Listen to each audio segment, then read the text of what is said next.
মাশাআল্লাহ ভাই পোলাটা জন্ম দিছি যা কই আল্লাহর মধ্যে সবই শুনি। আর কি যে কোন না আপনি, আমার পোলাটা মাশাআল্লাহ ভালো আছে, যা কই তাই শুনে। পোলা ভালো হইলেই ভালো। আমার হয়ে একই কথা। বা কি হয়েছে কেদা? বা আমার 50 টাকা লাগবে, 50 টাকা দাও। কি কো বাজান, আমি তো টেনে এনে তোমার পরে তুমি বাজান দাও গা। না আমার টাকা লাগবে, তুমি টাকা দাও, তাড়াতাড়ি টাকা দাও, তুমি টাকা দাও। না আমার টাকা আরে লাগবে, দেখছে তুমি টাকা দাও না। আরে আমার লাগবে কি না, মন না, মর্জি করে। আরে না, না, আমার লাগবে। দিতাছি টাকা দাও তুমি। খারা খারা না। দিতাছি। এ দো বাজান দো দো দো যা যা যা যা যা। বাবা আপনার পোলা তো ভালো মর্জি করে গো, টিয়া নিয়ে আই ছাড়লো। আমার পোলা বড় মন করে না, আমার পোলা আপনার পোলার তো ঢকে আছে, যা কই তাই শুনি। আব্বা আমার কিছু টেনা গোটে দাও। আরে বাবা নহন তো টিয়া নাই, যাও গা পরে দিমুনি, দেখছেন যাইবো গা হানি। যাও মানে তুই হলে টেবার করবি, তোর টেবার কর একবার না কলা ফালা দিমু।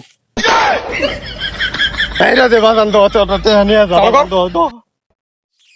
ভাইসা গেলি খালি কি পোলা জন্ম দিছিলাম আল্লাহ বাঁচাইছে।